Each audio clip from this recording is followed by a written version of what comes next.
한국 관광객 중국인이 대체하면 되지 않나? 사이판이 한국인들을 얕봤습니다. 한국인들은 돈 많잖아? 더 뜯어도 돼. 세금 인상, 서비스 악화, 시설 방치. 한국인들이 하나 둘 떠나자 처음엔 비웃었죠. 작은 나라 관광객 몇 명 사라진다고 왜 호들갑이야? 하지만 24개월 후 상상도 못한 일이 벌어졌습니다. GDP 67% 폭락, 실업률 62% 치솟아, 괌, 팔라우, 피지 연쇄 붕괴, 태평양 6개 섬이 무릎 꿇고 긴급회의를 소집했죠. 도대체 태평양 섬들에서 무슨 일이 벌어진 걸까요? 그 충격적인 현장, 지금 공개합니다. 금요일 오전, 인천공항 탑승 게이트 앞, 저는 서하진, 32살 여행 전문 기자입니다.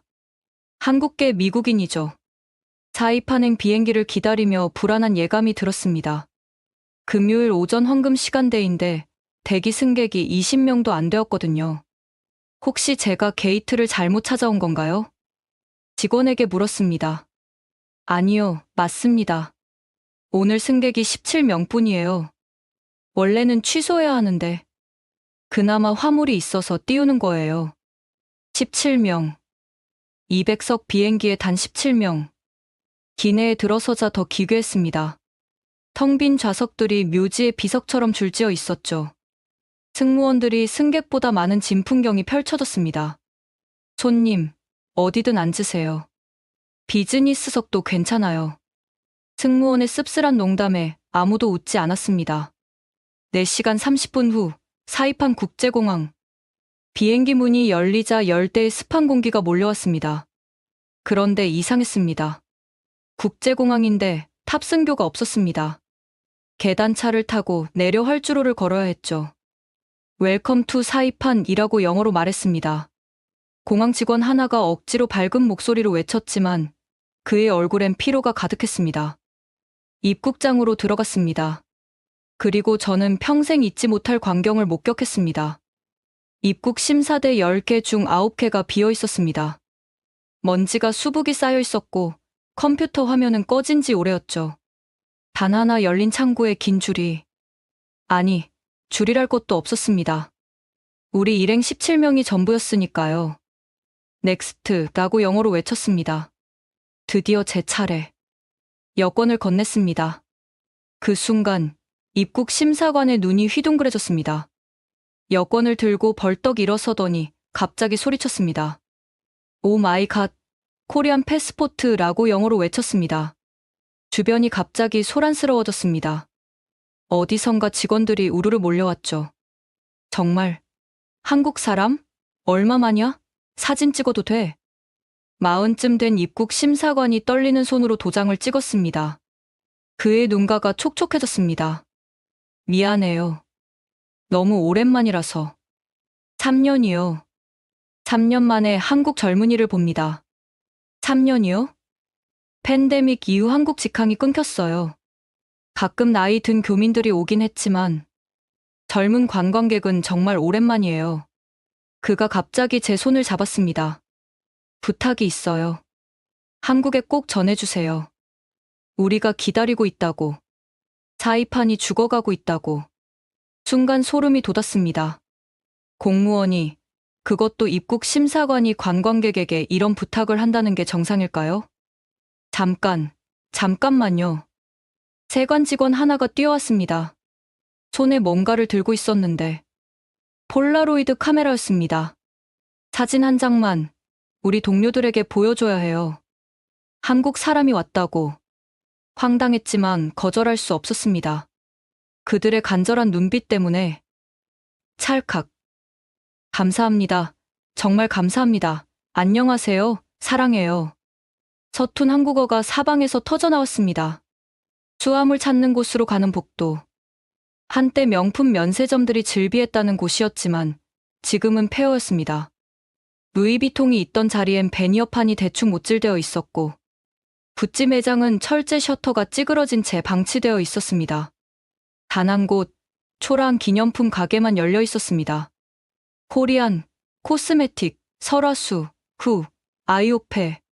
70대 필리핀 할머니가 절박하게 외쳤습니다. 하지만 그녀의 진열대엔 한국 화장품이 하나도 없었습니다. 먼지 쌓인 중국산 짝퉁들만 있을 뿐이었죠. 한국 화장품 있어요? 없어요. 3년 전에 마지막 물건 다 팔았어요. 하지만 한국 사람 오면 혹시나 해서 매일 여기 있어요. 공항 로비로 나왔습니다. 천장에 거대한 현수막들이 걸려 있었는데 하나같이 한글이었습니다. 한국인 여러분 보고 싶습니다. 우리는 기다립니다. 돌아와 주세요, 제발. 현수막들은 바래고 찢어져 있었지만 아무도 떼지 않았습니다.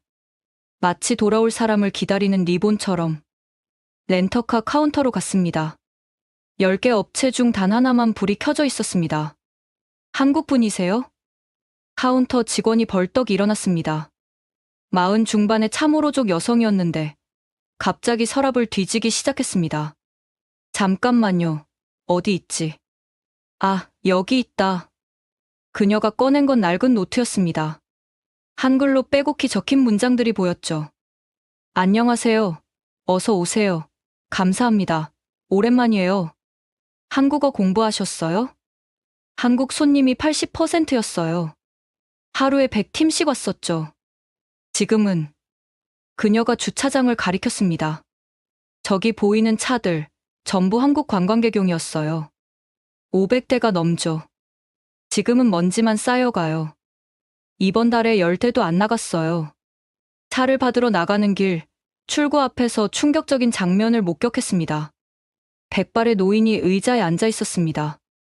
손에는 A4 용지를 들고 있었는데 떨리는 손글씨로 한글이 적혀 있었습니다. 한국 사람 환영합니다. 할아버지, 여기서 뭐 하세요? 매일 와요. 아침 6시부터 밤 10시까지. 한국 사람 오면 인사하려고. 매일이요? 3년째요. 한국 사람들, 우리 섬 살려줬어요. 내 아들도 한국 관광객 덕분에 대학 갔어요. 이제 아들은 미국으로 떠났지만 나는 여기서 기다려요. 할아버지가 제 손을 꼭 잡았습니다. 거친 손이었지만 따뜻했습니다. 오늘은 행운의 날이에요. 당신을 만났으니까 제발 한국에 전해주세요.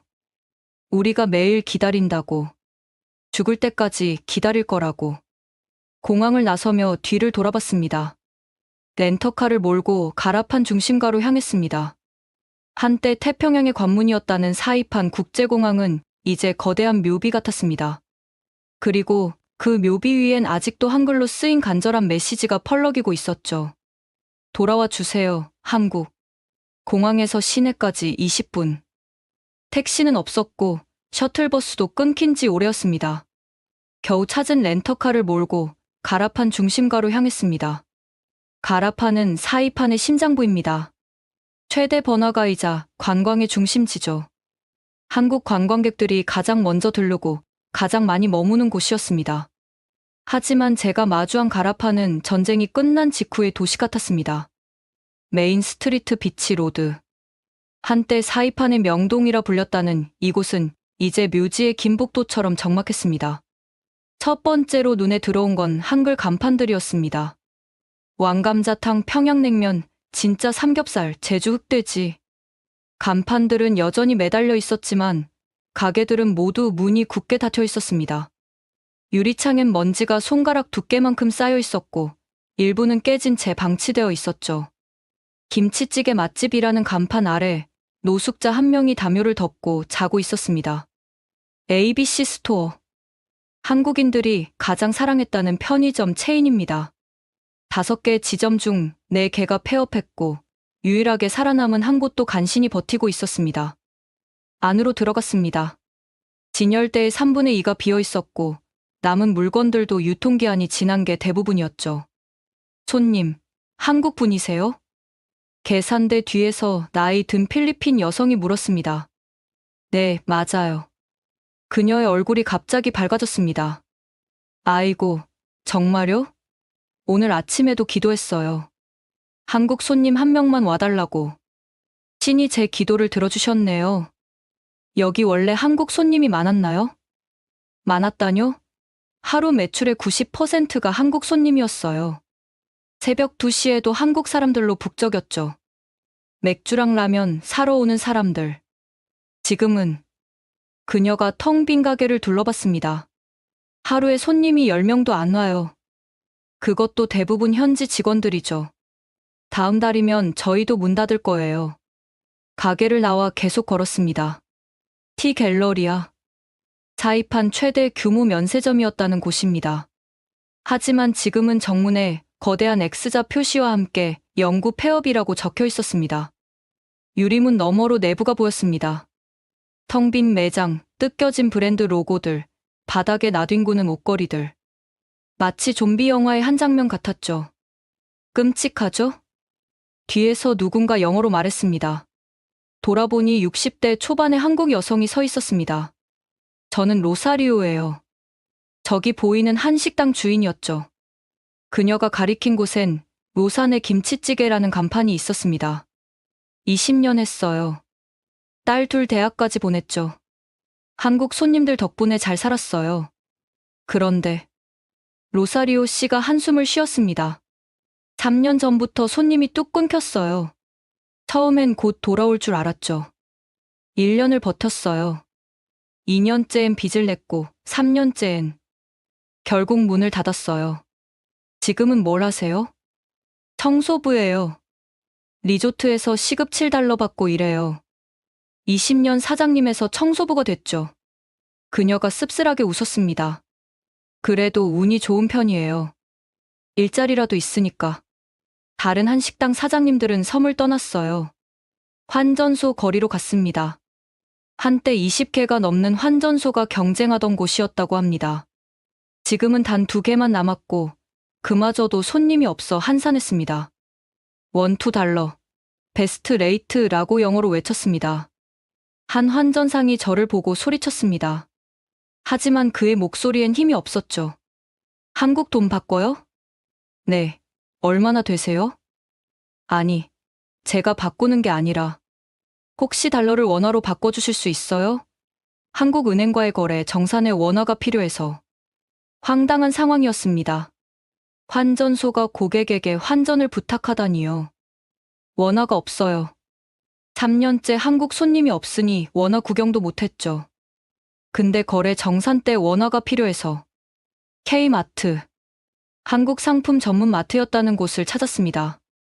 간신히 영업 중이었지만 한국 상품은 거의 없었습니다. 대신 아시아 각국의 라면과 과자들이 진열대를 채우고 있었죠. 신라면 있어요? 없어요. 2년 전에 마지막 재고 떨어졌어요. 김치는요? 일본산만 있어요. 한국 김치는 너무 비싸서 못 들여와요. 살 사람도 없고. 점원이 갑자기 제 팔을 잡았습니다. 혹시 한국 가실 때 신라면 좀 가져다 주실 수 있어요? 제 아이가 너무 먹고 싶어 해서. 돈은 드릴게요. 뒤이어 한국 화장품 로드샵들이 있던 거리로 갔습니다. 네이처 리퍼블릭, 더 페이스샵, 미샤, 이니스프리. 모두 사라졌습니다. 대신 그 자리엔 페이데이 론, 즉 고리대금 업체들이 들어서 있었습니다. 퀵캐시, 노 크레딧 체크라고 영어로 적혀 있었습니다. 절박한 사람들을 노리는 간판들이 즐비했습니다. 한국 관광객이 사라지자 일자리를 잃은 사람들. 그들이 결국 고리대금의 늪에 빠진 것이었죠. 마침내 저는 가라판의 끝자락에 도달했습니다. 그곳엔 거대한 건물 골조만 남은 공사 현장이 있었습니다. 녹슨 철근이 하늘을 향해 삐죽 솟아 있었고 위험, 출입금지 표지판이 바람에 덜컹거렸습니다. 그게 제1롯데 호텔이 될 예정이었어요. 누군가 뒤에서 말했습니다. 현지 경찰관이었습니다. 300개 객실 규모였죠. 한국 관광객 전용으로 지을 계획이었어요. 2년 전에 공사가 멈췄습니다. 이제는 영원히 완성되지 못할 거예요. 경찰관이 담배를 꺼내 물었습니다. 우스운 거 알아요? 우리는 한국을 욕했어요. 너무 시끄럽다고, 너무 많이 온다고. 조용한 섬을 망친다고 불평했죠. 그가 연기를 내뿜었습니다. 이제 조용해졌어요. 무덤처럼 조용하죠. 우리가 원했던 게 이거였나 싶어요. 해가 지기 시작했습니다. 가라판 거리에 가로등이 하나둘 켜졌지만 대부분은 고장 난 채 어둠 속에 방치되어 있었습니다. 15분을 걸었습니다. 단 한 명의 관광객도 만나지 못했습니다. 금요일 저녁, 전 세계 어느 관광지나 가장 붐비는 시간. 하지만 가라파는 죽은 도시였습니다. 마지막으로 들른 곳은 한때 유명했다는 나이트 마켓 자리였습니다. 매주 목요일 열렸다는 야시장인데 이제는 텅 빈 공터만 남아 있었습니다.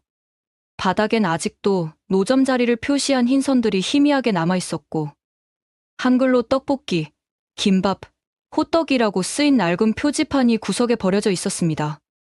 여기서 매주 축제가 열렸어요. 근처 벤치에 앉아있던 노인이 말했습니다. 한국 음식, 한국 음악, 한국 춤. 온 섬 사람들이 모였죠. 이제는 보시다시피해요. 그는 텅 빈 공터를 쓸쓸히 바라봤습니다. 한국이 떠나자 축제도 떠났어요. 기쁨도 희망도 다 떠났죠. 저는 차로 돌아왔습니다. 백미러로 본 가라파는 거대한 묘비들이 늘어선 공동묘지 같았습니다. 한글 간판들만이 마치 묘비명처럼 남아 한때 이곳이 살아있었음을 증명하고 있었죠. 그리고 저는 깨달았습니다. 이것은 단순한 경제 불황이 아니었습니다. 한 도시의 영혼이 빠져나간 것이었습니다. 다음 날 아침, 저는 마나가 섬으로 가는 배를 탔습니다. 사이판에서 15분 거리의 이 작은 섬은 한때 신혼부부의 성지로 불렸습니다. 하루 2,000명이 방문했고 그중 80%가 한국인 신혼부부였다고 합니다. 선착장에서 표를 끊는데 직원이 놀란 표정을 지었습니다. 손님이요? 정말요? 네, 왕복 티켓 한 장이요. 오늘 첫 손님이에요. 아니, 이번 주 첫 손님. 그가 먼지 쌓인 티켓 뭉치에서 한 장을 찢어주었습니다. 보트는 30분마다 있었는데 지금은 하루 2번뿐이에요. 손님이 없어서 배에 올랐습니다. 50명 정원의 보트에 저 혼자였습니다. 선장과 직원, 그리고 저. 단 3명이 바다를 건넜습니다. 한국 분이시네요? 선장이 물었습니다. 40대 중반의 일본계 남성이었습니다. 네, 맞아요. 반갑습니다. 전 타카하시라고 해요. 웨딩 사진 작가였죠. 이제는 배만 몰아요. 웨딩 사진이요? 15년 했어요. 하루에 20쌍씩 찍었죠. 전부 한국 신혼부부들. 만화가 해변에서 석양을 배경으로. 정말 아름다웠어요. 그가 먼 바다를 바라봤습니다. 이제는 한 달에 한 쌍도 없어요. 장비는 다 팔았고 스튜디오는 문 닫았죠. 이 배라도 몰지 않으면 먹고 살 수가 없어서. 15분 후 만화가 섬에 도착했습니다. 충격적이었습니다. 한때 태평양의 보석이라 불렸다는 이 섬이 이제는 버려진 무인도 같았습니다. 해변엔 부서진 파라솔과 녹슨 의자들이 흩어져 있었고 모래사장엔 플라스틱 쓰레기가 가득했습니다. 청소를 안 하나요? 할 사람이 없어요. 돈도 없고. 타카하시 씨가 씁쓸하게 답했습니다. 해변을 따라 걸었습니다. 그러다 충격적인 것을 발견했습니다. 포에버 러브 스튜디오. 한글로 쓰인 간판이 반쯤 모래에 묻혀 있었습니다. 건물은 태풍에 지붕이 날아간 채 방치되어 있었죠. 문은 열려 있었습니다. 아니, 문이 없었습니다. 안으로 들어갔습니다. 그리고 저는 숨이 멎을 뻔했습니다. 스튜디오 안엔 수백 벌의 웨딩드레스가 걸려 있었습니다. 하지만 모두 곰팡이와 바닷물에 썩어가고 있었죠. 한때 순백색이었을 드레스들이 이제는 누런 얼룩으로 뒤덮여 있었습니다. 이게 뭐죠? 버려진 거예요. 주인이 한국으로 도망갔어요. 김만 남기고. 구석에 한복 드레스들도 있었습니다. 분홍, 연두, 하늘색. 화려했을 색깔들이 이제는 모두 바랜 채 걸려 있었습니다. 한국 신부들이 제일 좋아했어요. 한복 입고 해변에서 사진 찍는 걸. 타카하시 씨가 낡은 앨범을 하나 꺼냈습니다. 제가 찍은 마지막 커플이에요. 3년 전. 사진 속엔 행복한 한국인 신혼부부가 있었습니다. 마나가의 에메랄드빛 바다를 배경으로 환하게 웃고 있었죠. 김준영, 최서영 커플. 부산에서 왔었어요. 너무 행복해했죠. 그가 다음 장을 넘겼습니다. 같은 장소, 하지만 지금의 모습을 찍은 사진이었습니다. 쓰레기 더미와 녹슨 철조망. 이게 같은 곳이라고 믿어지세요? 믿기 힘들었습니다. 스튜디오를 나와 섬중앙으로 갔습니다. 그곳엔 한국인 공원이라는 표지판이 있었습니다. 한국 정부가 만들어준 공원이에요. 우호의 상징이었죠. 하지만 공원은 폐허였습니다. 벤치는 부서졌고 조명은 모두 꺼졌으며 분수는 말라 있었습니다. 공원 중앙엔 한글 시비가 있었습니다. 사랑하는 그대와 함께 이 아름다운 섬에서 영원을 약속합니다. 시비 앞에 무언가 수북이 쌓여 있었습니다. 가까이 가보니 소원 종이들이었습니다. 한국인들이 소원을 적어놓고 갔어요. 신혼부부들이 몇 장을 집어들었습니다. 한글로 빼곡히 적혀 있었죠. 영원히 사랑하게 해주세요. 아기 갖게 해주세요. 평생 행복하게. 모두 3년 이상 전에서 멈춰 있었습니다. 가끔 와서 읽어요. 타카하시 씨가 말했습니다. 이 커플들 지금 어떻게 살고 있을까? 아기는 낳았을까? 여전히 행복할까? 그가 소원종이 하나를 조심스럽게 펼쳤습니다. 다시 올게요. 10주년에 꼭. 올해가 10주년인데 안 왔겠죠? 섬 반대편으로 갔습니다. 그곳엔 일본군 요새 흔적이 있었습니다. 2차 대전의 상처였죠. 한국인들이 여기서 사진 찍는 걸 좋아했어요. 평화의 상징이라고. 요새 입구에 낙서들이 가득했습니다. 한글이 대부분이었죠. 지온 하트 미선, 우리 결혼했어요. 사이판 최고. 최근 낙서는 3년 전이 마지막이었습니다. 이후로는 아무도 안 왔으니까요. 섬을 한 바퀴 돌았습니다. 곳곳에 한국인들의 흔적이 남아 있었습니다.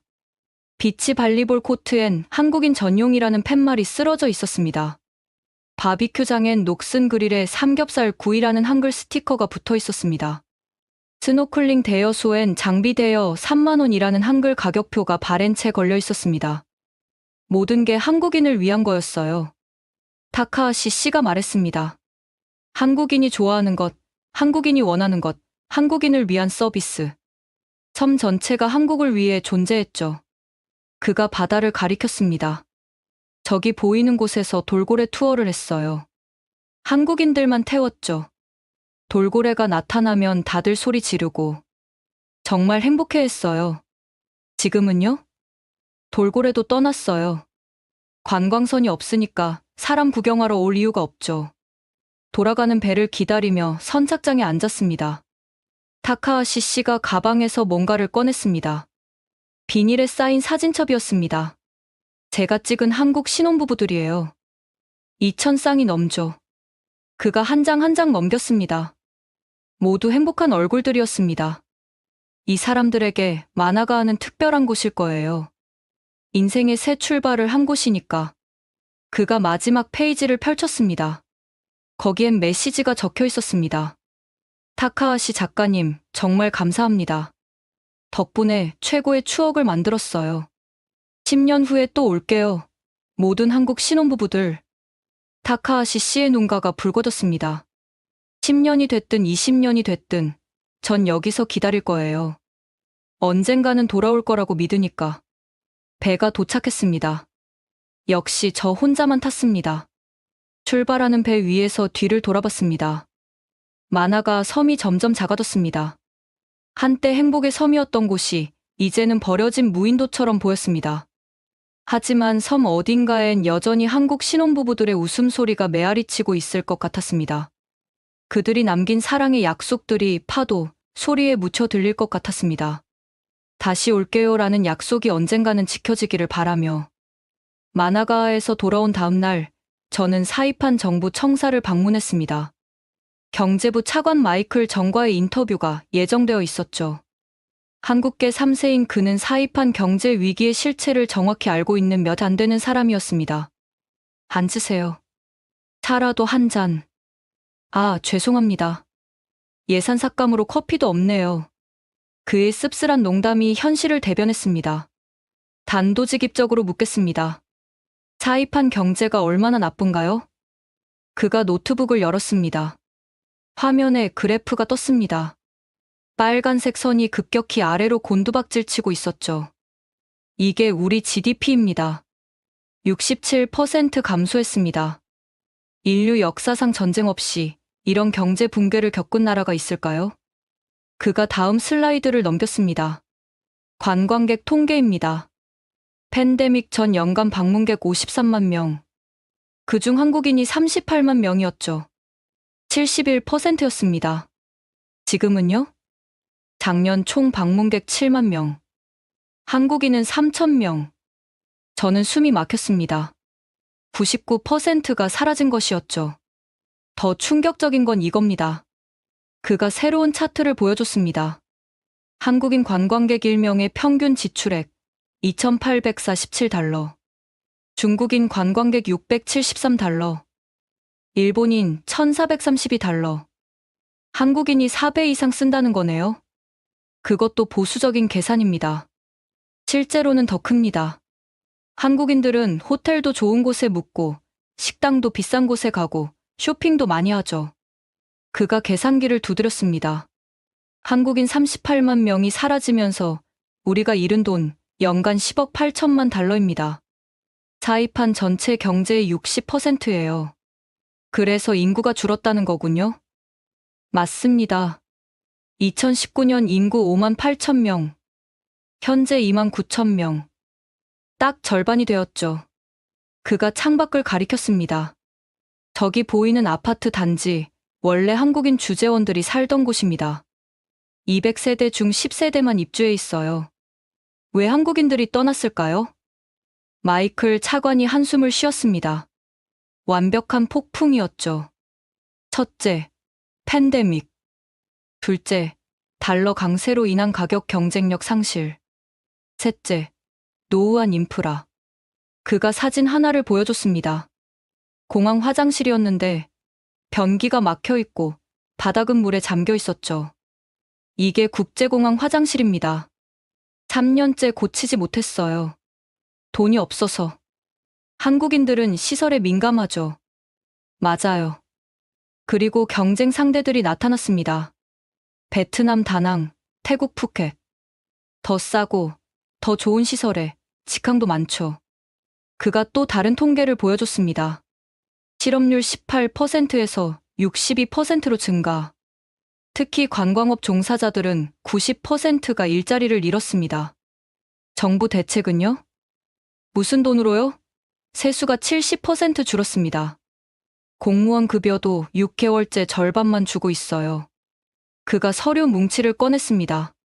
이게 다 폐업 신고서입니다. 호텔 23개, 식당 156개, 여행사 45개, 렌터카 업체 18개. 읽기만 해도 숨이 막혔습니다. 그런데 더 큰 문제는 이겁니다. 그가 심각한 표정으로 말했습니다. 사이판은 미국령이지만 본토와 너무 멀어요. 괌이나 하와이의 비의 관심도 지원도 못 받죠. 그나마 한국과 일본이 가까워서 버텼는데 고립되었다는 거네요. 맞습니다. 지정학적 저주죠. 너무 작아서 자립할 수 없고 너무 멀어서 도움받기 힘들고. 그가 지도를 펼쳤습니다. 여기 보세요.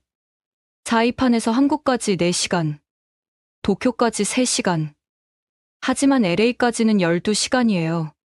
그래서 한국이 중요한 거군요. 생명줄이죠. 한국이 없으면 사이판은 태평양 한가운데 표류하는 작은 바위에 불과합니다.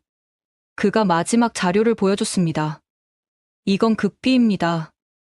우리가 연방정부에 긴급 지원을 요청했어요. 답변이 왔습니다. 뭐라고 하던가요?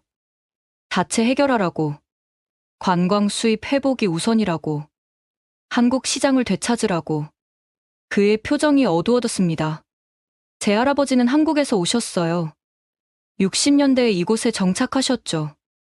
맨손으로 시작해서 사업을 일으키고 자식들 교육시키고. 그가 벽에 걸린 사진을 바라봤습니다. 젊은 시절의 할아버지가 한국 태극기를 들고 있었습니다. 할아버지가 살아계셨다면 뭐라고 하셨을까요? 한국 덕분에 일어선 섬이 한국 없이 무너지는 걸 보신다면. 인터뷰를 마치고 나오는 길, 정부 청사 로비에서 충격적인 광경을 목격했습니다. 직원들이 모금함을 들고 있었습니다. 정부 청사 전기세 모금. 믿기 힘들었지만 사실이었습니다. 정부가 전기세를 낼 돈이 없어 직원들이 모금을 하고 있었던 겁니다. 한 달 전기세가 3만 달러인데 정부 예산으로는 1만 달러밖에 없어요. 한 직원이 설명했습니다. 그래서 우리가 월급에서 조금씩 모아요. 안 그러면 다음 달에 전기가 끊겨요. 저는 지갑을 열었습니다. 20달러를 모금함에 넣었죠. 감사합니다. 한국 분이시죠? 정말 감사합니다. 그녀의 눈에 눈물이 맺혔습니다.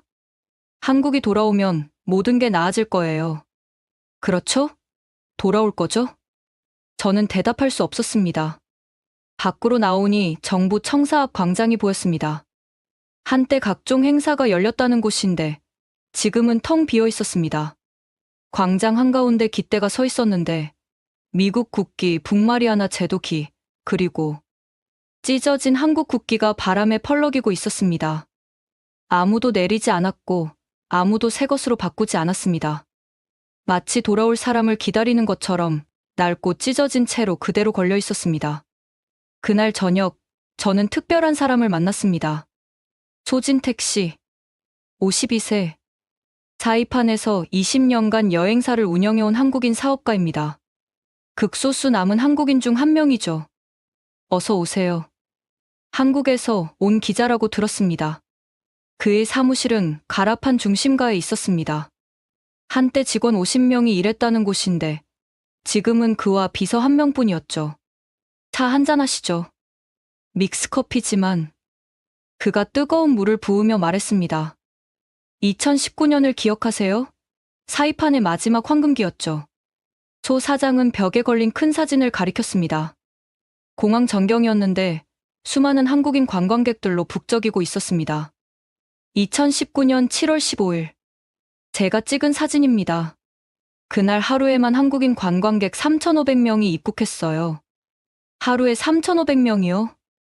맞아요. 인천에서 7편, 부산에서 3편, 대구에서 2편. 매일 12편의 직항기가 왔죠.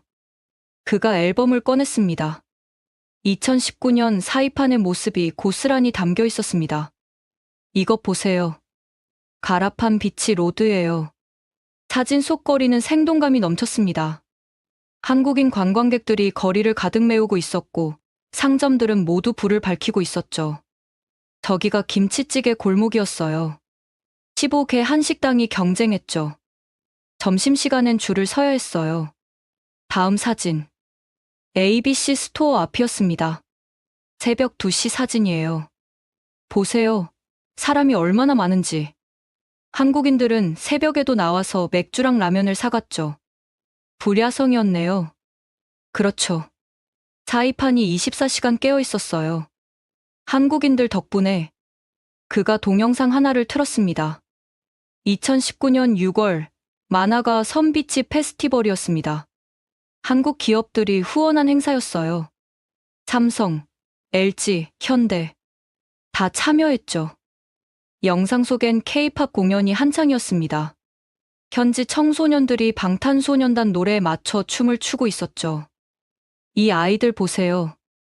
참으로 원주민 아이들인데 한국 춤을 완벽하게 춰요. 한국어 가사도 다 외웠고 문화 교류네요. 그 이상이었어요. 사이판 전체가 한국에 빠져 있었죠. 그가 신문 스크랩을 보여줬습니다. 2019년 7월 1일 자 마리아나 버라이어티 일간지였습니다. 헤드라인이 인상적이었습니다. 영어로 한국 물결이 사이판을 변화시키다라고 쓰여 있었습니다. 이때가 정점이었어요. 한국 관련 사업만 해도 수백 개였죠. 그가 리스트를 펼쳤습니다. 한국 식당 78개, 한국 마트 23개, 한국 미용실 15개, 한국 노래방 12개, 한국 피부과 8개. 피부과까지요? 한국 성형외과 의사들이 진출했었어요. 보톡스, 필러 같은 시술. 현지인들도 많이 받았죠. 그가 또 다른 사진을 보여줬습니다. 티갤러리아 면세점 오픈 행사였습니다. 2019년 5월. 면세점 확장 오픈이었어요. 한국 브랜드 전용관도 만들었죠. 어떤 브랜드들이요? 설화수, 후, 아모레퍼시픽, 이니스프리. 한국 화장품만 30개 브랜드. 사진 속 매장은 한국인들로 가득했습니다. 계산대엔 긴 줄이 늘어서 있었죠. 하루 매출이 100만 달러를 넘은 날도 있었어요. 100만 달러요? 크리스마스 시즌엔 200만 달러도 찍었죠. 한국인들의 구매력은 상상을 초월했어요. 그가 차트를 하나 더 꺼냈습니다. 호텔 객실 점유율이었습니다. 2019년 연평균 객실 점유율 92%, 성수기엔 100%. 방을 구하기가 하늘의 별 따기였죠. 가격도 비쌌겠네요. 하얏트 리젠시 오션뷰 스위트 1박에 800달러. 그래도 매진이었어요. 그가 웃으며 말했습니다. 한국 신혼부부들은 돈을 아끼지 않았어요. 일생일대의 여행이니까. 다음은 웨딩업체 자료였습니다. 2019년 한 해 한국인 결혼식 2847건. 하루 평균 8쌍이 사이판에서 결혼식을 올렸어요. 대단하네요. 웨딩 산업만 연 5천만 달러 규모였죠. 드레스, 메이크업, 사진, 비디오, 파티. 그가 한 커플의 웨딩 앨범을 보여줬습니다. 이 커플 기억해요. 대구에서 온 신혼부부였는데 일주일 동안 10만 달러를 썼어요. 10만 달러요? 풀빌라 숙박, 요트 투어, 스카이다이빙, 미슐랭 셰프 프라이빗 디너. 돈으로 살 수 있는 모든 걸 했죠. 그가 영수증들을 보여줬습니다. 믿기 힘든 금액들이었죠. 이게 한국인들이었어요. 최고를 원했고 최고를 즐겼죠. 그가 창밖을 바라봤습니다. 어둠에 잠긴 가라판 거리가 보였습니다. 지금은 어떤가요? 유령 도시죠. 왜 이렇게 급격히 무너진 걸까요? 소 사장이 한숨을 쉬었습니다. 2020년 3월 15일. 그날을 잊을 수 없어요. 마지막 대한항공 직항기가 떠난 날이죠. 그가 그날 찍은 동영상을 보여줬습니다. 공항엔 한국으로 돌아가려는 사람들로 아수라장이었습니다. 울음소리, 고함소리가 뒤섞여 있었죠. 팬데믹으로 국경이 닫힌다는 소식에 모두가 패닉이었어요. 표 구하려고 난리였죠. 그 이후로는 2년 반 동안 단 한 대의 한국 직항기도 오지 않았어요. 그 사이 모든 게 무너졌죠. 그가 폐업 공고들을 보여줬습니다. 2020년 6월 롯데호텔 사이판 폐업, 7월 월드 리조트 폐업, 8월 아쿠아 리조트 폐업. 끝없는 리스트였습니다. 한국 기업들도 다 철수했어요. 삼성, LG 서비스 센터 폐쇄. 한국 은행들도 지점 폐쇄. 직원들은요? 대부분 한국으로 돌아갔죠. 일부는 미국 본토로 갔고, 남은 사람은 극소수예요. 그가 직원 명부를 보여줬습니다. 빨간 줄이 그어진 이름들이 대부분이었습니다. 50명 중 3명 남았어요. 나머지는 다 떠났죠. 왜 남으셨어요? 소 사장이 잠시 생각에 잠겼습니다. 20년이에요. 제 인생의 절반을 여기서 보냈어요. 좋을 때도 있었고 나쁠 때도 있었지만 그가 벽에 걸린 가족 사진을 바라봤습니다. 아이들이 여기서 태어났어요. 여기서 학교 다녔고 이곳이 고향이죠. 가족들은 한국으로 보냈어요. 아이들 교육도 있고 혼자 남았죠. 그가 씁쓸하게 웃었습니다. 누군가는 남아서 지켜야죠. 한국과 사이판의 연결고리를. 언젠가 다시 좋은 날이 올 거라고 믿으니까. 인터뷰를 마치고 나오는 길, 소 사장이 말했습니다. 2019년 여름이 꿈 같아요. 그때로 돌아갈 수 있다면. 그가 하늘을 올려다봤습니다. 오늘도 인천행 직항기를 기다리고 있어요. 이제 4년째 기다리고 있죠. 별이 총총한 사이판의 밤하늘. 하지만 비행기 불빛은 보이지 않았습니다. 한때 하루 12대씩 오가던 하늘길은 이제 막혀 있었습니다. 2019년의 영광은 이제 사진 속에만 존재했습니다. 인터뷰를 마친 다음 날 아침, 저는 사이판 북부 해안으로 향했습니다. 그곳에 15년째 다이빙샵을 운영하는 한국인이 있다는 소식을 들었기 때문입니다. 극소수 남은 한국인 사업가 중 한 명, 백도윤 씨를 만나러 가는 길이었죠. 블루 오션 다이브 센터. 녹슨 간판이 바람에 삐걱거렸습니다. 한글과 영어가 함께 쓰여 있었는데 한글 부분만 선명했습니다. 정성스럽게 다시 칠한 흔적이 보였죠. 어서 오세요. 백도윤 씨가 밝은 미소로 맞아주었습니다. 48세, 햇볕에 그을린 얼굴이 건강해 보였습니다. 한국에서 온 손님 정말 오랜만이에요. 반갑습니다. 가게 안은 깔끔하게 정리되어 있었습니다. 다이빙 장비들이 반짝반짝 빛났고 산소통들도 가지런히 세워져 있었죠. 아직도 영업 중이신가요? 물론이죠.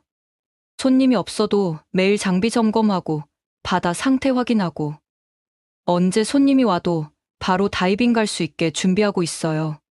그가 장비실로 안내했습니다. 여기 보세요. 풀세트 50개. 다 한국 사이즈로 맞춰져 있어요. 유지비가 만만치 않겠는데요. 백 사장이 쓴웃음을 지었습니다.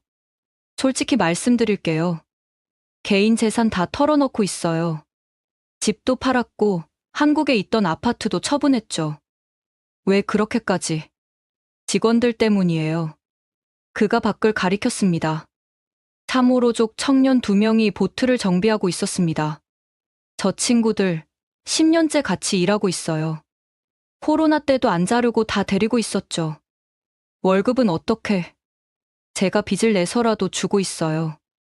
한 달에 한두 팀만 와도 적자인데 그래도 못 자르겠더라고요. 그가 직원들을 불렀습니다. 호세, 마리오, 인사해요. 한국에서 온 손님이야. 두 청년이 달려왔습니다. 안녕하세요. 반갑습니다. 서툰 한국어였지만 진심이 담겨 있었습니다. 보스가 한국어 가르쳐줬어요. 한국 손님 오면 인사하려고. 호세가 자랑스럽게 말했습니다. 보스는 우리 아버지 같아요. 다른 회사들 다 문 닫았는데 보스만 우리 지켜줬어요. 백 사장이 손사래를 쳤습니다. 아니에요. 이 친구들이 나를 지켜준 거죠. 그가 바다를 가리켰습니다. 저기 보이는 포인트, 한국 리프라고 불러요. 한국 다이버들이 발견한 곳이죠. 세계에서 가장 아름다운 다이빙 포인트 중 하나예요. 지금도 아름다운가요? 더 아름다워졌어요. 사람이 없으니 자연이 회복됐죠. 산호가 다시 자라고 물고기도 돌아왔어요. 그가 수중 카메라로 찍은 사진들을 보여줬습니다. 놀라울 정도로 아름다운 바닷속 풍경이었습니다. 이게 일주일 전에 찍은 거예요. 보세요. 만타레이가 7마리나 있죠? 대단한데요. 맞아요. 오히려 지금이 다이빙 최적기예요. 문제는 사람이 없다는 거죠. 백 사장이 예약 장부를 보여줬습니다. 텅 비어 있었습니다. 작년 한 해 총 손님이 47명이었어요. 하루 평균 0.13명이죠. 어떻게 버티고 계세요? 사실 어렵죠. 매일 포기하고 싶어요. 그가 잠시 말을 멈췄습니다. 그런데 아침에 일어나면 또 나와요. 바다가 부르는 것 같아서. 그가 벽에 걸린 사진들을 가리켰습니다. 한국 다이버들과 찍은 사진이 수백 장이었습니다. 이 사람들이 모두 제 손님이었어요. 아니, 친구들이었죠. 한 사진에서 멈췄습니다. 이분, 부산에서 온 김 선생님. 7년 동안 매년 왔어요. 작년에 편지 보내셨는데 그가 서랍에서 편지를 꺼냈습니다. 도윤아, 사이판 가고 싶어 미치겠다. 너가 있는 바다가 그립다. 조금만 더 버텨라. 내가 꼭 다시 갈게. 백 사장의 눈가가 촉촉해졌습니다. 이런 편지가 50통이 넘어요. 다들 기다리고 있대요. 그래서 못 떠나겠어요. 점심시간, 우리는 함께 라면을 끓여 먹었습니다. 신라면이에요. 귀한 거죠. 한국 배송받는데 한 달 걸리고 운송비가 물건값보다 비싸요. 그래도 드시는군요. 한국 맛을 잊으면 안 되죠. 이 맛을 기억해야 한국 손님들이 왔을 때 대접할 수 있으니까. 식사 중에 전화가 왔습니다. 백 사장의 표정이 어두워졌습니다. 네, 알겠습니다. 다음 달까지는 낼게요. 무슨 일이세요? 렌트비예요. 6개월 밀렸대요. 다음 달까지 못 내면 나가야 해요. 대출은? 이미 한도 끝이에요. 한국 신용도 여기 신용도 바닥이죠. 그런데도 그는 웃었습니다. 그래도 버텨야죠. 여기가 제 삶이니까. 오후에 우리는 보트를 타고 바다로 나갔습니다. 백 사장이 직접 운전했습니다. 예전엔 하루에 5번씩 나갔어요. 새벽 다이빙도 있었고, 야간 다이빙도 했죠. 바다는 놀랍도록 맑았습니다. 바닥이 훤히 보일 정도였죠. 여기서 프러포즈한 한국 커플이 있었어요. 수중에서요. 제가 반지 전달하는 거 도와줬죠. 로맨틱하네요. 그 커플 매년 결혼기념일에 오겠다고 약속했어요. 벌써 3년째 못 왔지만 그가 물속을 가리켰습니다. 저기 보이는 동굴, 한국인의 동굴이라고 불러요. 한국 다이버가 처음 발견했거든요. 이름까지 한국. 사이판 다이빙 포인트 절반이 한국 이름이에요. 한국인들이 개척했으니까. 보트를 타고 돌아오는 길, 백 사장이 말했습니다. 제가 왜 못 떠나는지 아세요? 이 바다가 한국을 기억하고 있어서예요. 무슨 뜻이죠? 한국 다이버들이 사랑한 곳들, 그들이 감탄한 포인트들, 그들의 추억이 다 여기 있어요. 누군가는 지켜야죠. 가게로 돌아와서 그는 방명록을 보여줬습니다. 2019년까지 빽빽해요. 그 이후로는 텅 빈 페이지들이 이어졌습니다. 하지만 전 매일 여기 날짜를 적어요. 언젠가 다시 채워질 거라고 믿으면서. 해질녘, 저는 백 사장과 작별 인사를 했습니다. 한국에 꼭 전해주세요. 사이판 바다가 그들을 기다린다고. 더 맑아지고 더 아름다워졌다고. 네, 꼭 전하겠습니다. 그리고 저 여기 있을게요. 한국이 돌아올 때까지. 차를 몰고 나오면서 백미러를 봤습니다. 백도윤 씨가 손을 흔들고 있었습니다. 그 뒤로 석양에 물든 바다가 황금빛으로 빛나고 있었죠. 15년 동안 사이판 바다를 지켜온 한국인. 빚더미에 앉아서도 떠나지 않는 이유. 그것은 아마도 사랑이었을 겁니다. 바다를 사랑하고 이곳을 사랑했던 한국인들을 사랑하는 마음. 그 사랑이 있는 한 사이판과 한국의 인연은 끊어지지 않을 것 같았습니다. 5째 날, 저는 사이판 북부 산간 마을로 향했습니다. 참으로 원주민들이 모여 사는 캐피톨힐 지역. 관광객들은 잘 찾지 않는 곳이지만 진짜 사이판의 모습을 볼 수 있는 곳이었죠. 마을 입구에서 한 할머니를 만났습니다. 전통 의상을 입은 70대 여성이었는데 제게 다가와 갑자기 한국어로 인사했습니다. 안녕하세요. 어서 오세요. 한국어 하세요? 조금. 고맙습니다. 사랑해요. 할머니가 자신을 소개했습니다. 저는 마리아예요. 이 마을 원로예요. 한국 사람 오랜만이에요.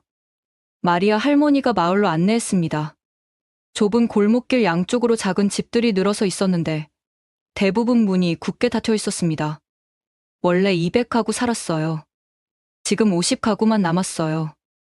왜 떠났어요? 일자리 없어요. 한국 관광객 없으니 돈 벌 곳 없어요. 마을 중앙 광장에 도착했습니다. 텅 비어 있었지만 한 구석에 무대가 설치되어 있었습니다. 여기서 매주 토요일 전통 공연했어요. 한국 관광객들 위해서. 참으로 춤이요?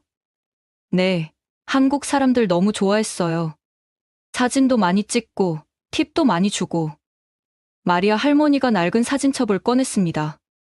한국 관광객들과 찍은 사진이 가득했죠. 이 사진 보세요. 2018년 추석. 한국 단체 관광객 300명 왔어요. 사진 속 한국인들은 참으로 전통 의상을 입고 활짝 웃고 있었습니다. 우리 마을 축제였어요. 그날 번 돈으로 6개월 살았어요. 할머니가 다음 사진을 보여줬습니다. 젊은 참으로 여성들이 한복을 입고 있었습니다. 한국 문화 축제 때예요. 우리도 한복 입었어요. 서로 문화 교류했죠. 아름답네요. 한국이랑 참으로 비슷해요. 가족 중요하고 어른 공경하고 정 많고. 마을 안쪽으로 들어가니 전통 시장이 나왔습니다. 아니, 시장이었던 곳이 나왔습니다. 텅 빈 좌판, 쓰러진 천막, 녹슨 저울. 모든 게 버려진 지 오래였습니다. 여기가 참으로 마켓이었어요. 한 중년 남성이 다가왔습니다. 마을 이장이라고 자신을 소개했죠. 매주 수요일 야시장 열었어요. 한국 관광객들이 주 고객이었죠. 뭘 팔았어요? 전통 음식, 수공예품, 약초, 과일. 한국 사람들 특히 노니 주스 좋아했어요. 그가 쓸쓸하게 웃었습니다. 지금은 팔 사람도 살 사람도 없어요. 장인들 다 떠났어요. 시장 한쪽에 할아버지 한 분이 앉아 있었습니다. 코코넛 껍질로 뭔가를 만들고 있었죠. 뭘 만드세요? 한국 관광객 기념품이었어요.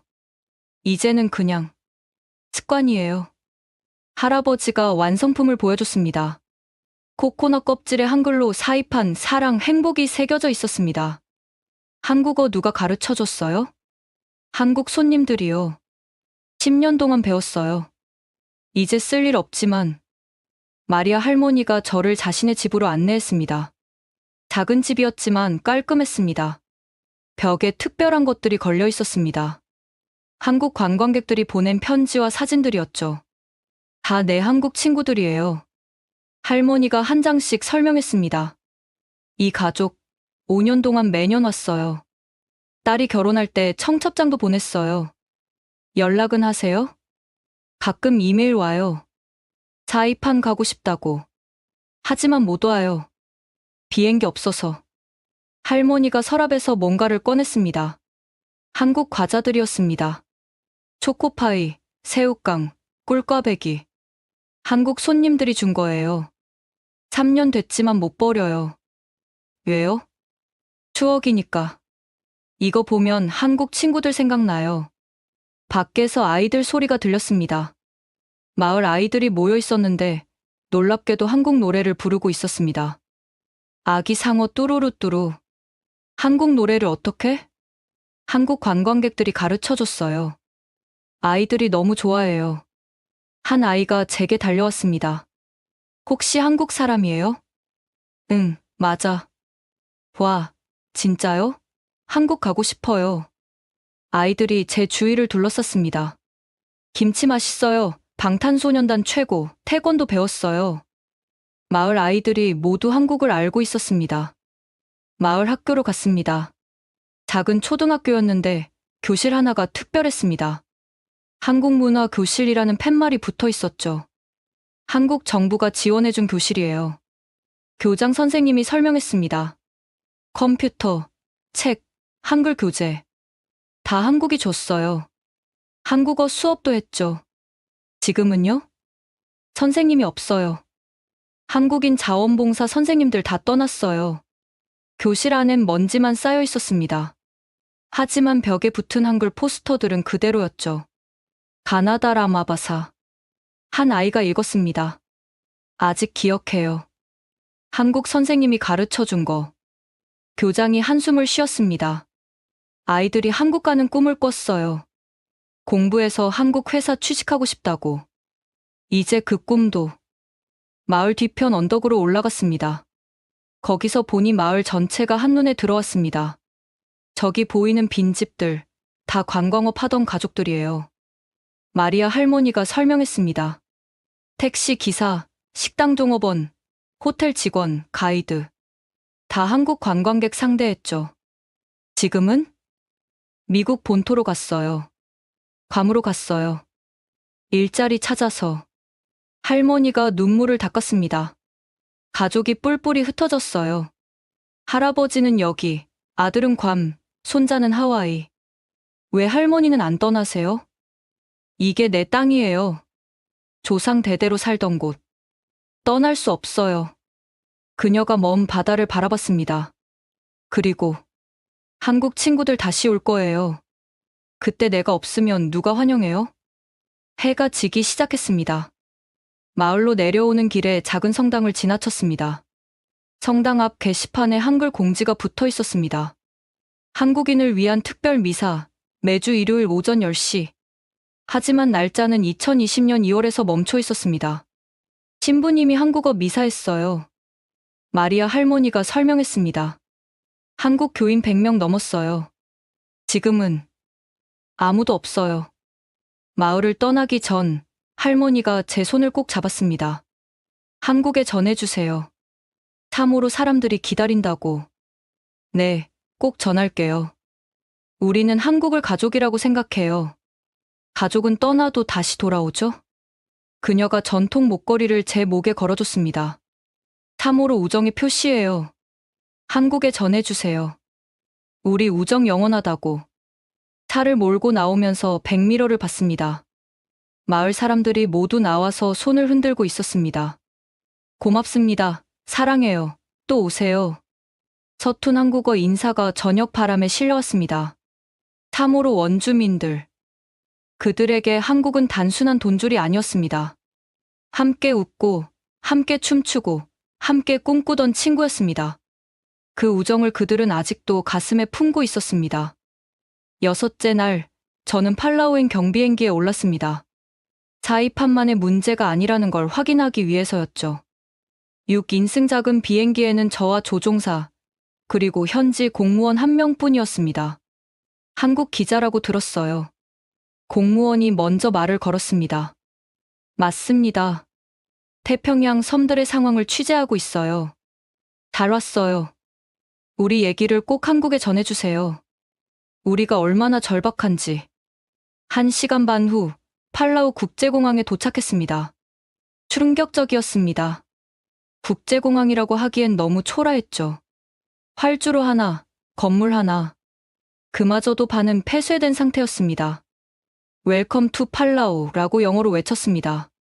공항 직원이 외쳤지만 그의 목소리는 공허하게 울렸습니다. 입국장엔 먼지 쌓인 한글 안내문이 있었습니다. 젤리피시 레이크 투어, 블루홀 다이빙 돌핀 투어. 모두 과거의 유물이 되어 있었죠. 공항 밖으로 나오니 택시 기사들이 달려들었습니다. 미스터, 택시, 베리 칩라고 영어로 외쳤습니다. 하지만 제가 한국인이라는 걸 알자 분위기가 달라졌습니다. 코리안, 정말? 오 마이 갓라고 영어로 말했습니다.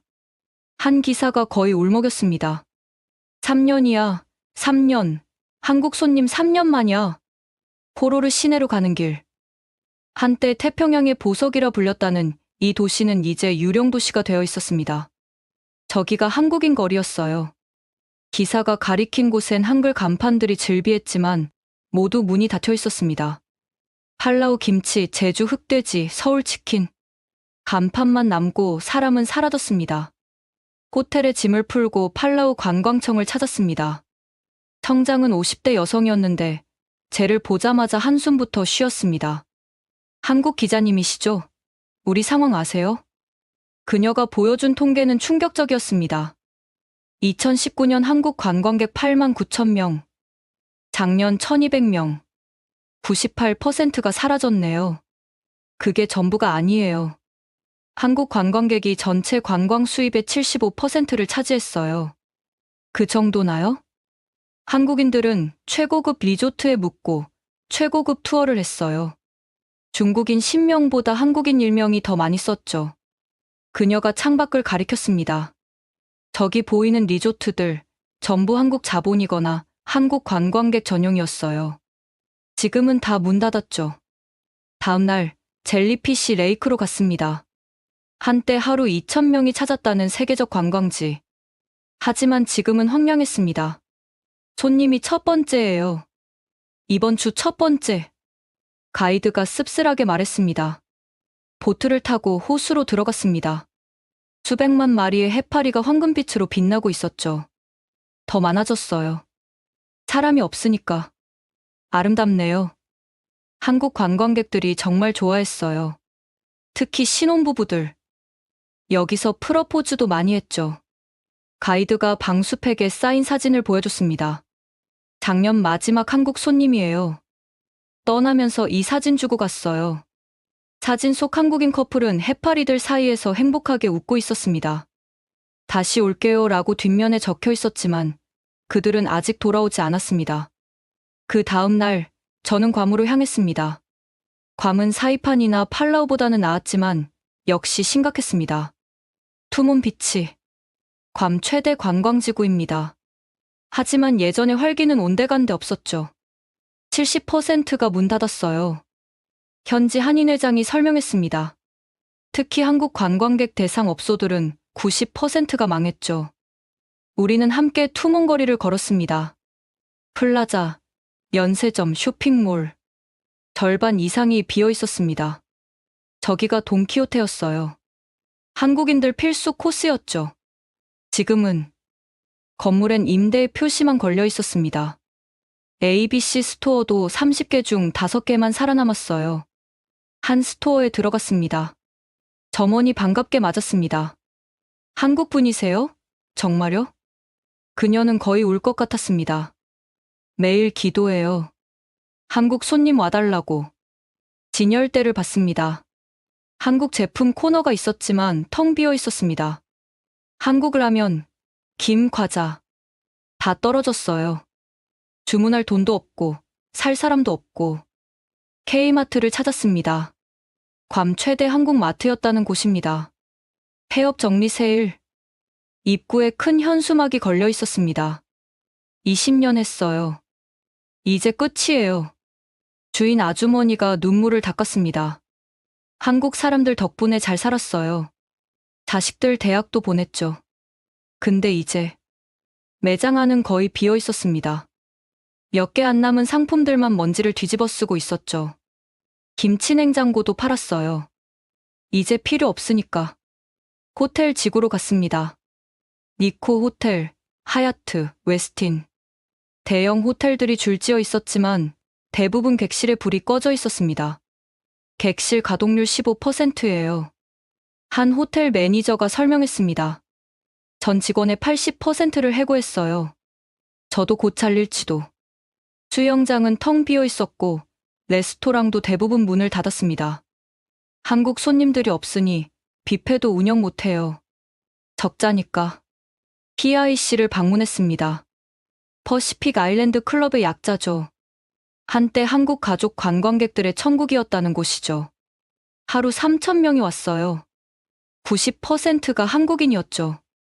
운영 책임자가 설명했습니다. 워터파크, 키즈클럽, 문화공연. 다 한국 가족들을 위한 거였어요. 지금은 썰렁했습니다. 워터 슬라이드는 멈춰 있었고 키즈클럽은 문이 잠겨 있었죠. 하루 방문객이 50명도 안 돼요. 운영비도 안 나와요. 그가 낡은 팸플릿을 보여줬습니다. 한글로 가득했습니다.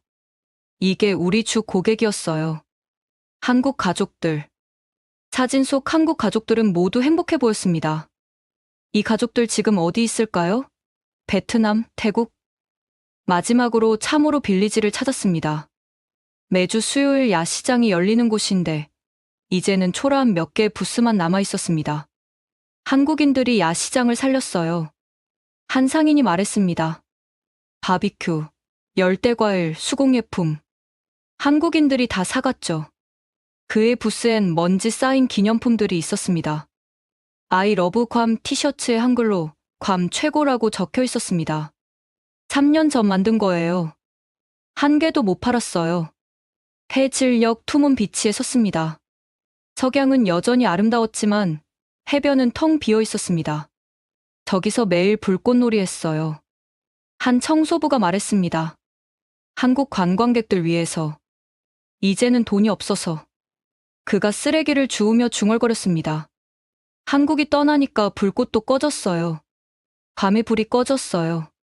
제 섬을 돌아본 결과는 명확했습니다. 이것은 사이판만의 문제가 아니었습니다. 팔라우, 괌, 그리고 아마 다른 태평양 섬들도 모두가 한국의 부재로 신음하고 있었습니다. 마치 생명줄이 끊긴 것처럼 하나둘 죽어가고 있었습니다. 일주일 후 저는 다시 사이판으로 돌아왔습니다. 때마침 역사적인 회의가 열린다는 소식을 들었기 때문입니다. 태평양 6개국 긴급 관광 정상회의. 한국 관광객 유치를 위한 전례 없는 연합회의였죠. 회의는 사이판 하얏트 리젠시에서 열렸습니다. 한때 한국인들로 북적였다는 그 호텔이었죠. 신사숙녀 여러분, 우리는 생존의 갈림길에 서 있습니다. 북마리아나 제도 총독이 개회사를 시작했습니다. 한국 관광객 없이는 우리의 미래도 없습니다. 회의장엔 6개국 대표들이 모여 있었습니다. 북마리아나 제도 사이판, 괌, 팔라우, 미크로네시아 연방, 마셜 제도, 그리고 키리바시. 각국 관광장관들의 얼굴은 하나같이 어두웠습니다. 첫 발표는 팔라우 관광청장이었습니다. 작년 우리 GDP가 68% 감소했습니다. 국가 부도 위기입니다. 그녀가 보여준 그래프는 충격적이었습니다. 한국인 관광객 제로에 가까운 상태. 호텔 가동률 8%, 실업률 71%. 다음은 미크로네시아 연방 대표였습니다. 우리는 더 심각합니다. 작은 섬나라라 대안이 없어요. 한국만 바라보고 있었는데 그가 사진을 보여줬습니다. 텅 빈 공항, 폐쇄된 리조트, 떠난 주민들. 인구의 40%가 섬을 떠났습니다. 대부분 관광업 종사자들이었죠. 마셜 제도 대표가 손을 들었습니다. 우리도 비슷합니다. 한국 다이빙 관광객들이 주 수입원이었는데 이제는.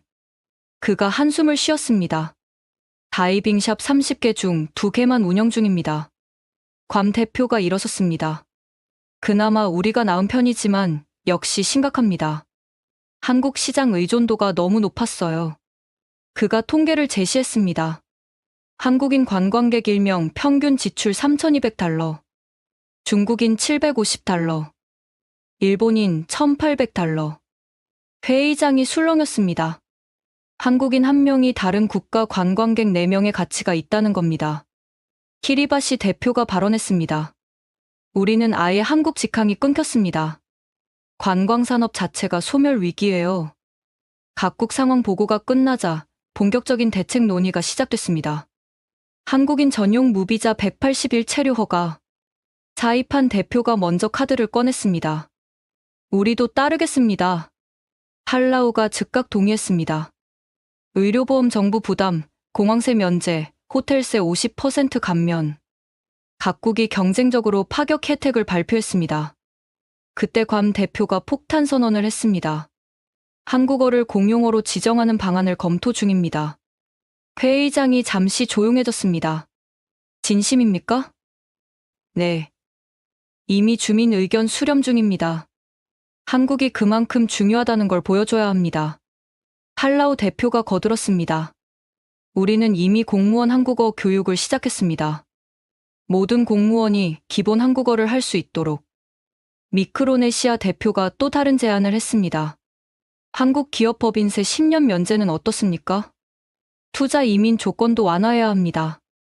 10만 달러 투자 시 영주권 즉시 부여. 제안들이 쏟아졌습니다. 한국 전용 비치 조성, K-팝 상설 공연장 건설, 한국 음식 문화거리 조성. 그때 한 참관인이 손을 들었습니다. 주미 한국 영사였습니다. 여러분의 노력에 감사드립니다. 하지만 근본적인 문제를 해결해야 합니다. 뭡니까? 인프라입니다. 낡은 시설, 불편한 교통, 느린 인터넷. 한국인들은 이런 걸 참지 못합니다. 각국 대표들이 고개를 숙였습니다. 돈이 없어서. 그래서 연합 펀드를 만들자는 겁니다. 사이판 총독이 제안했습니다. 6개국이 함께 돈을 모아 인프라를 개선하는 겁니다. 태평양 한국관광특별펀드. 좋은 아이디어입니다. 만장일치로 통과됐습니다. 오후 세션은 마케팅 전략이었습니다. 한국 인플루언서 100명 초청, BTS 멤버, 홍보대사 위촉, 한국 예능 프로그램 촬영 유치. 아이디어가 본물처럼 쏟아졌습니다. 그때 팔라우 청장이 중요한 지적을 했습니다. 우리가 왜 한국을 잃었는지 잊으면 안 됩니다. 무슨 뜻입니까? 우리가 한국을 당연하게 여겼어요. 항상 올 거라고 생각했죠. 그래서 투자도 안 하고 서비스 개선도 안 했어요. 그녀의 말에 모두가 숙연해졌습니다. 이번이 마지막 기회입니다. 한국이 돌아온다면 다시는 놓치지 말아야 합니다. 회의 마지막 공동선언문이 발표됐습니다. 태평양 6개국 한국 관광 부활 선언. 1. 한국인 무비자 180일 체류 허가 2. 의료보험 정부 전액 지원 3. 공항세 및 관광세 면제. 4. 한국어 공용어 추진 5. 한국 기업 10년 면세 6. 태평양 한국 관광 펀드 조성 7. 인프라 현대화 5개년 계획. 선언문 낭독이 끝나자 박수가 터졌습니다. 하지만 그 박수 소리는 어딘가 쓸쓸했습니다. 회의가 끝난 후 각국 대표들과 개별적으로 이야기를 나눴습니다. 솔직히 불안해요. 괌 대표가 말했습니다. 한국이 정말 돌아올까요? 우리가 이렇게 애원하는데도. 팔라우 청장도 걱정스러워했습니다. 베트남, 태국, 필리핀. 경쟁자가 너무 많아요. 우리가 승산이 있을까요? 미크로네시아 대표는 더 비관적이었습니다. 어쩌면 이미 늦었을지도 몰라요. 한국은 이미 우리를 잊었을지도. 하지만 사이판 총독은 희망을 버리지 않았습니다. 아닙니다. 한국과 우리의 인연은 특별해요. 단순한 관광지와 관광객의 관계가 아니에요. 그럼 뭐죠? 가족이에요. 멀리 떨어져 있어도 언젠가는 다시 만나는 가족. 그의 말에 모두가 고개를 끄덕였습니다. 회의장을 나서며 하늘을 봤습니다. 구름 사이로 비행기 한 대가 지나갔습니다. 어디서 오는 비행기일까? 혹시 한국에서? 6개국 대표들도 모두 하늘을 바라보고 있었습니다. 같은 생각을 하면서 한국이 돌아오기를, 태평양의 하늘길이 다시 열리기를. 회의 다음 날 저는 특별한 곳을 방문했습니다. 사이판 북부 만세절벽. 2차 세계대전의 비극적 현장이자 한국인들에게는 특별한 의미가 있는 곳입니다. 안내는 현지 역사학자 다나카 교수가 맡았습니다. 70대 일본계 미국인인 그는 이곳의 역사를 누구보다 잘 알고 있었죠. 여기서 수천 명이 뛰어내렸습니다. 일본 민간인들과 군인들. 그리고 그가 잠시 말을 멈췄습니다. 한국인 징용자들도 있었습니다. 절벽 아래를 내려다봤습니다. 까마득한 높이였죠. 얼마나 많은 한국인이. 정확한 숫자는 모릅니다. 기록이 거의 없어서. 하지만 수백 명은 될 거예요. 그가 저를 절벽 옆 작은 공간으로 안내했습니다. 바위에 뭔가 새겨져 있었습니다. 희미했지만 한글이었습니다.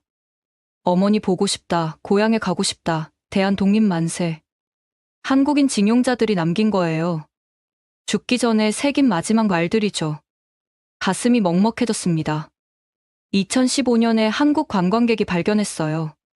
그 이후로 한국인들의 성지가 됐죠. 다나카 교수가 사진첩을 보여줬습니다. 매년 8월 15일 한국인들이 와서 추모식을 했어요. 많을 때는 500명도 왔죠. 사진 속 한국인들은 태극기를 들고 묵념하고 있었습니다. 작년, 재작년은? 아무도 안 왔어요. 단 한 명도. 그가 한글 각인 앞에 놓인 시든 꽃을 가리켰습니다. 제가 놓은 거예요. 한국인들이 돌아올 때까지 제가 대신 관리하고 있죠. 일본인인데 왜? 역사는 정직해야 합니다. 한국인들도 이 전쟁의 피해자였어요. 그들의 희생을 기억해야죠. 우리는 발사이판으로 이동했습니다. 또 다른 비극의 현장이었지만 이곳엔 특별한 것이 있었습니다. 한국인 위령비. 2018년 한국 정부가 세운 것이었습니다. 여기 잠든 영혼들을 위해 조국은 당신들을 기억합니다.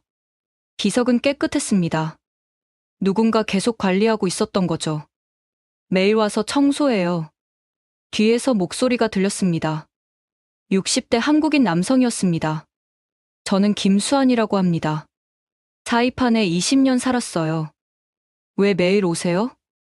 제 큰아버지가 여기서 돌아가셨어요. 징용 끌려와서 시신도 못 찾았죠. 그가 비석을 쓰다듬었습니다. 한국 관광객들이 올 때마다 여기서 설명했어요. 우리 역사를 알려줬죠. 지금은? 저 혼자예요. 하지만 계속할 거예요. 언젠가 사람들이 돌아올 테니까. 그가 가방에서 뭔가를 꺼냈습니다. 한국 소주와 과자였습니다. 큰아버지 제사예요. 매달 15일에 여기서 지내요. 간단한 제사상을 차렸습니다. 소주를 따르고 절을 했죠. 큰아버지, 한국이 잘 살고 있어요. 당신들 덕분에. 그의 눈에 눈물이 맺혔습니다. 다나카 교수가 또 다른 장소로 안내했습니다. 여기가 한국인 징용자 숙소터예요. 텅 빈 터만 남아있었지만 구석에 표지판이 있었습니다. 이곳에 한국인 노동자 500명이 수용되어 있었습니다. 1944년. 생활이 어땠을까요? 지옥이었죠.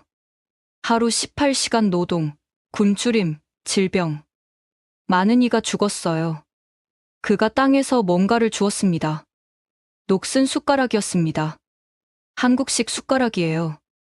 여기서 종종 발견돼요. 숟가락을 보니 더욱 가슴이 아팠습니다. 고향 음식을 그리워하며 들었을 그 숟가락. 한국 학생들이 역사 탐방 많이 왔어요. 다나카 교수가 말했습니다.